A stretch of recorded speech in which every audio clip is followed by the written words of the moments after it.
não é obrigatório, mas é importante, né? É importante sim, porque a área é grande. O fator de não apresentar, existem saídas, né? Eu ensino meus alunos, até no livro do Campeão, nesse aqui eu explico.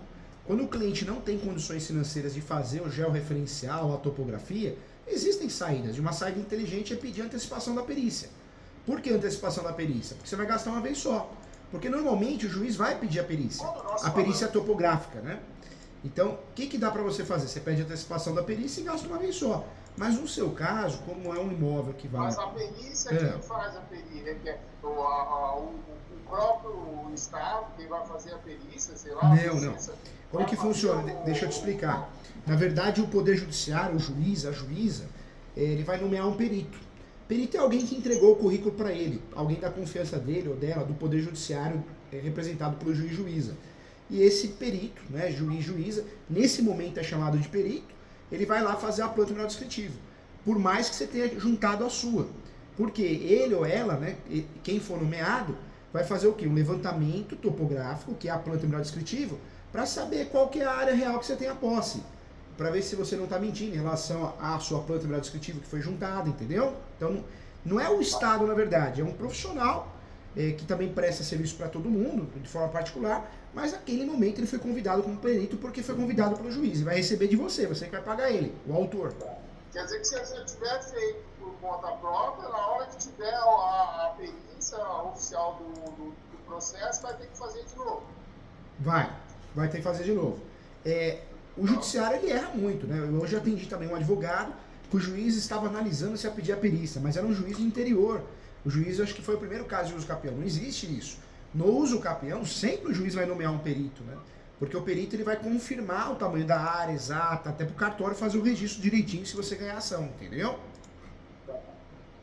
Você tem noção do custo de um profissional para fazer isso? Porque assim, eu na época eu tive já procurando, tem um profissional lá da região lá, que ele é bem conhecido, a gente já fez uma pesquisa com ele, mas na época o preço era por metro quadrado, dependendo do tamanho da área, e assim, seria um custo absurdo no final das contas, entendeu? Acabei desanimando só de ver isso. Eu sei, imagino. É que, na verdade, né, essa área, topógrafos, você precisa, existe o valor deles, padrão, né, o valor de tabela deles, mas você precisa conversar com esse profissional para tentar reduzir, né? A perícia mesmo, né? Tivemos um caso aqui, o primeiro perito cobrou 12 mil. Minha cliente não tinha condições, né? Marido e mulher. Eu peticionei e falei, juiz, não tem condições. Aí o juiz nomeou outro perito. O perito cobrou já 5, olha a diferença. Aí eu falei, não tem condições. Aí o juiz nomeou outro perito que aceitou fazer por 2 mil, parcelado em 10 vezes. Então é uma saída, entendeu? A saída é não concordar com aquele profissional e também parcelar, né? Sim. Então, esse é um dos meus medos, porque aí no processo, se a gente aguardar chegar o momento da perícia oficial do processo, e aí o cara chega e fala, o preço é esse, pá, aí me quebra as pernas, né? Então, eu pelo menos tendo esse caminho que você falou, já dá para trocar, né? A perícia, a intenção é trocar. O artigo 98 do Código de Processo Civil, ele esclarece que quando a justiça gratuita é deferida, você não tem que pagar a perícia. Mas no Brasil é complicado, né? Eu acredito que no Brasil não que é um país totalmente honesto, mas no Paraguai diz a lenda que o perito ou a perita vai lá e divide os honorários com o juiz em dinheiro, né? Por isso o juiz insiste, o juiz e a juíza no Paraguai, porque o Brasil é um país honesto, por isso o juiz ou a juíza acaba aceitando, né? Ou dizendo que a justiça gratuita não supre a perícia, né? Porque é um profissional que tem que receber, coitado, ele tem gastos, né? Então, é claro que no Brasil jamais vai acontecer isso, e eu tenho certeza que você concorda comigo, porque é um país totalmente honesto, né? Então, o que eu ia falar? Cara, você estava falando uma coisa aí, sumiu na minha cabeça. Qual a probabilidade de eu conseguir justiça gratuita? Depende de você, claro que depende do juiz, né, que vai analisar o juiz ou a juíza, mas depende de você por quê? Primeiro, né, você tem que provar que você tem necessidade da justiça gratuita. Então você vai ter que provar através do quê? Imposto de renda. As 3 últimas declarações de imposto de renda. Se você não declara porque você é isento, o que você pode fazer? Não, eu declaro. Declara? O meu problema é esse, é que eu acho que de repente eu tenho uma renda que a princípio não seria aceita para a justiça gratuita. Aí que tá, você pode apresentar conta negativa, não é o caso, tá? Tô só dando exemplo. Conta negativa, cartão de crédito, vários filhos. Você precisa justificar, né, uma enfermidade, compra de remédio, medicamentos, não que seja o caso, mas você precisa justificar o que você ganha não supre o que você gasta, para que o Poder Judiciário acabe dando a justiça gratuita. Por que eu falo isso? Porque quando o juiz indefere a justiça gratuita, dá para você recorrer, agravo de instrumento. Só que o custo do agravo é alto, às vezes compensa de você gastar com recurso, pagar a justiça gratuita, entendeu? Sim, com certeza, com certeza. Não, a minha preocupação mais era com o topógrafo mesmo, né? Seria só isso. Mas aí você parcela, né? Parcela, escolhe bem. Outra coisa, pode fazer um simples croquis, porque o que é caro é a planta, menor descritivo, mas você contrata o profissional e fala, não, eu quero uma planta simples, um croquis, só para cumprir tabela, né? Só para você ter um documento para juntar. E no último caso, lá não tem condições, pede antecipação da perícia. Sim, tá bom. É uma saída, né? É uma saída. E outra coisa, é uma saída, com certeza. Outra coisa, recentemente apareceu uma pessoa interessada em locar um espaço lá para fazer algum trabalho, que a pessoa tem lá um projetinho e tal. No primeiro momento eu fiquei receoso, sem saber se seria uma alternativa boa, se isso ajudaria ou prejudicaria no processo de alguma forma. O fato de eu não estar usando para mim, mas estar locando para terceiros, poderia ter de alguma forma influenciar negativamente no processo? Não, na verdade não. Quanto mais você provar a posse, o ônibus domini, melhor. Eu falo que alugar está na locação, na lei do inquilinato. A lei 8.245 de 91, ela permite quem fazer a locação? Tanto o proprietário como o possuidor. Então, o fator de você alugar, em regra, te ajuda nos campeão. Não estou falando se alugar tudo ou parte, porque se a pessoa paga aluguel para você, ela acredita que você é o dono. Isso é ônibus domini, né? E o contrato de locação, você como locador e não como inquilino locatário, é diferente, porque você consegue, de certa forma, provar também, né, além do ônibus domini, a posse indireta. E para efeitos de campeão, a posse pode ser direta, indireta ou alternada, entendeu? Tá. Então, em regra, se te ajuda financeiramente, inclusive a custear o processo, com certeza é uma boa opção. Tá. Outra coisa seria o seguinte, que essa pessoa que tem interesse em fazer esse aluguel, ele teria necessidade de cortar algumas árvores lá no local. Isso aqui me deixou com mais medo, né? Você entende alguma coisa de como que seria uma avaliação disso? Que lá, na verdade, são árvores que não são nativas, né? É quase que um mato que nasceu lá depois que jogaram aqueles entulhos lá que eu te falei. Então, não sei, você acha que seria complicado conseguir alguma liberação de algum órgão? Você pode tentar. O problema é que hoje tudo é satélite, né? Então, conforme for cortar, dependendo do desmatamento que fizer ali, o satélite pega. Lado ruim, você vai ser multado, né? Muito provavelmente você vai ser multado. Lado bom, é uma prova de posse, porque se você foi multado, você fez uma defesa, um exemplo, uma defesa da multa, né? Primeiro, antes de ser multado, tem um auto de infração, né? Para você fazer a correção. Tudo isso é prova da posse, você consegue provar a posse com isso, entendeu? Tá, legal. Esse documento aí, no caso, o BO da ocorrência que eu tive lá com o sem teto que me invadiu, é um documento que tem essa também, claro. Na verdade, você pode contar, não só pode, como deve. E eu falo aqui porque eu posso te ajudar fazendo a peça, sendo seu advogado, eu atuo no Brasil todo. O escritório fica aqui em São Paulo, mas eu atuo no Brasil todo. Mas eu posso te ajudar fazendo correção da peça também. Eu corrijo muitas peças de advogadas. E com certeza isso não pode faltar, né? Porque você defendeu a posse, não foi juridicamente, você não chegou a fazer ação possessória, manutenção, interdito proibitório, mas você defendeu a posse, né? A partir do momento que você fez boletim de ocorrência, você lutou para se manter na posse. E isso é muito vantajoso, entendeu? Muito bom, muito bom. Bom, legal. Então eu acho que eu tenho mesmo que fazer esse processo. Eu já começo a ter insegurança de repente chegar alguém eu fico esperando o tempo passar e de repente chega alguém com um processo assim querendo me tirar de lá, entendeu? É verdade, pode acontecer. Então, E pode ser por parte de um particular, pode ser por parte de uma entidade pública. Eu sou especialista em direito imobiliário, eu já vi de tudo. Eu já vi o fiscal ter acesso à área e ele mexer na prefeitura, a prefeitura fez uma integração de posse. Então, eu acho que no Brasil, literalmente, o Brasil acontece de tudo, né? Você sabe disso, né, Walter? sim, com certeza, com certeza. Depende dos interesses, né? Não é isso? Com certeza. Os interesses... Depende de quem tá olhando os interesses, isso. né? O olho do dono que engorda o boi, né? Às vezes, igual você falou, começa lá uma região que muitos loteamentos, investimentos. Parece alguém da prefeitura, um fiscal, sei lá, um exemplo tô dando, né? Não tô acusando ninguém, pelo amor de Deus.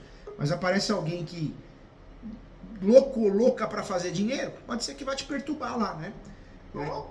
Vai mesmo, vai, porque eu já vi, tivemos aqui no escritório casos que a polícia, o delegado ficou indo no terreno, chamando o meu cliente para prestar depoimento, ou seja, queria ganhar no grito, queria botar medo nele e na esposa para abandonar o imóvel, entendeu?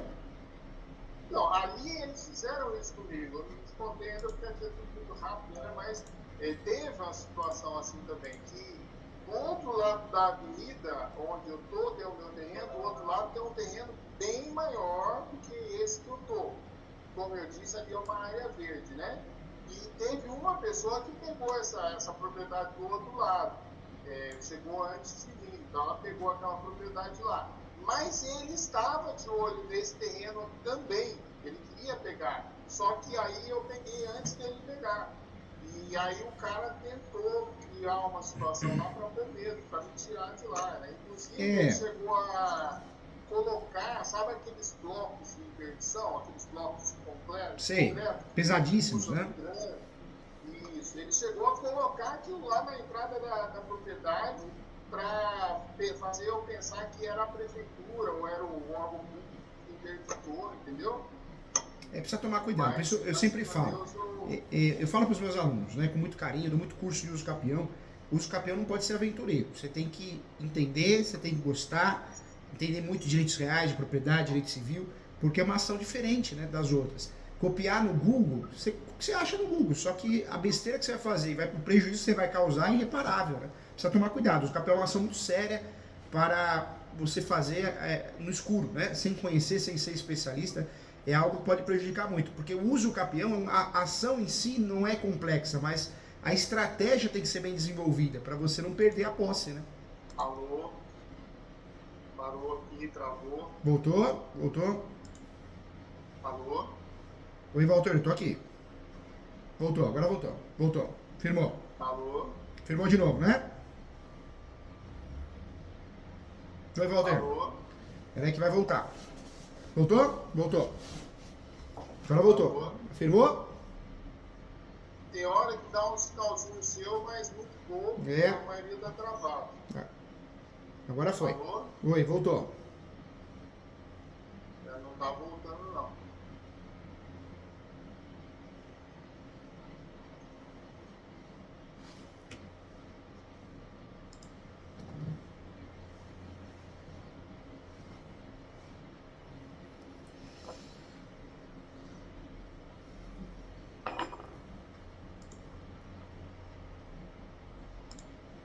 Oi, Walter. Voltou? Opa, Voltou. Internet, então, tem jeito. Vamos abreviar aí, eu acho que a gente já conversou bastante. Como é que a gente faz para a gente tocar isso para frente? Tá, como que funciona isso? Eu criei um procedimento no escritório, bonito, bem correto, transparente, para poder atuar de verdade no seu processo, né? Quando a gente se concentra em tudo, a gente não faz nada, eu acredito muito nisso. Então o que eu oriento você fazer? Fala com a Ana Paula, ela é minha gerente do escritório, a gerente financeira administrativa.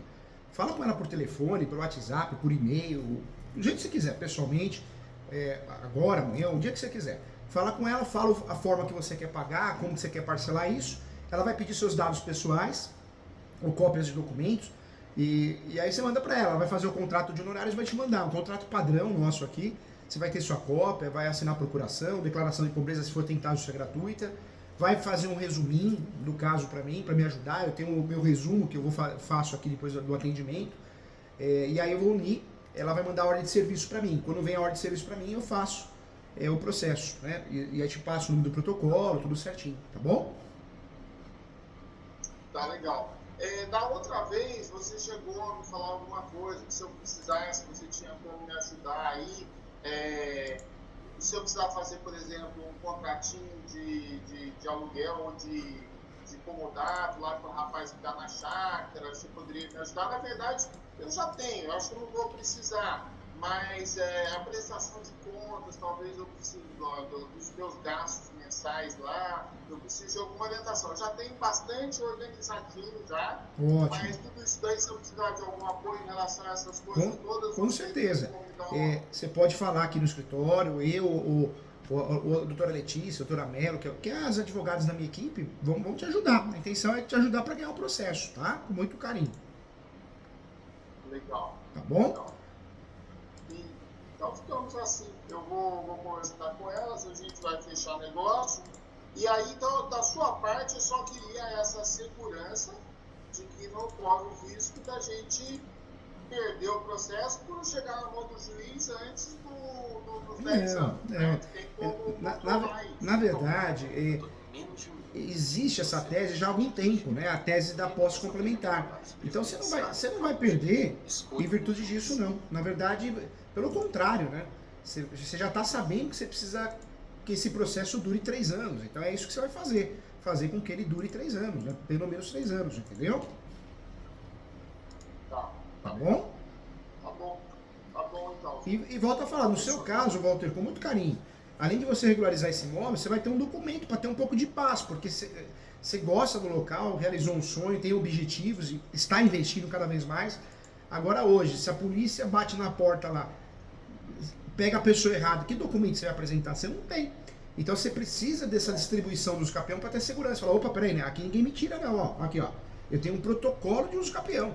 Ou seja, para me tirar daqui tem que ser judicialmente, entendeu? Sim. Tá bom? Legal. E aí, a partir do momento que a gente encerra o negócio, você vai dar a entrada e tal, o processo, você acha que demora algum tempo para entrar na justiça, para falar, pronto, o processo já está rodando? Pelo menos uns 20 dias, né, Walter? Pelo menos 20 a 30 dias, né? Pode ser antes, mas é o que eu peço. Por quê? Primeiro que tem um cronograma aqui para chegar às certidões, né? Eu não posso soltar a ação sem ter os documentos necessários, né? Não, 20 dias não é nada. Eu pensei que a pessoa corria o risco de falar uns 6 meses. Não, aí não, tá louco. Aí atrasa tudo, não pode não. Sai fora. Tá. E para fazer a documentação inicial, para você dar a entrada, você acha que eu preciso de alguma coisa dos meus gastos, de eu anexar alguma coisa? Não, tudo que você tiver provando essa posse sua, um exemplo você me falou da conta de água, né? Então pega essas contas de água, pega o cadastro da Sabesp. Eu tenho bastante contas já organizadas, de notinhas, do que eu fui gastando, tudo que eu fui gastando lá, eu fui guardando a notinha e fui contabilizando tudo certinho. Então eu tenho primeiro tudo arquivado, eu colo no papel. Então o primeiro elemento é essencial, né? E tenho também no computador um resumo do que está ali no papel. Ótimo. Só que assim, tá bem no começo, é muita coisa. Às vezes está um pouquinho desorganizado, eu tenho que passar revisando. Não sei se seria o caso de anexar pelo menos o primeiro ano ou o segundo ano. Separa. O ideal é que você separe 6 documentos por ano. Como nós precisamos provar essa posse, 6 documentos por ano. São 7 anos de posse, então isso é o ideal. Separa direitinho. O seu uso capião é um pouquinho diferente.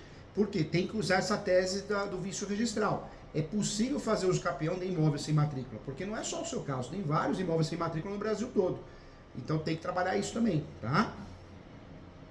Tá bom. Tá legal. Qualquer coisa eu tô aqui, ganho um amigo aqui. Mais que o professor ganha um amigo. Tá. Eu vou passar a fazer o contato agora mais, digamos assim, pelo menos mais intensamente com a gerente do escritório. Aí o que for necessário, ela faz o contato com o senhor. Isso. Tá bom? Fica a seu critério, tá? A intenção é te ajudar. É Ana Paula. Ana Paula. Tá bom? Tá bom. Fica com Deus. Um abração. Assim, então. Tchau. Fica com Deus. Amém. Tchau, tchau. Tá bom.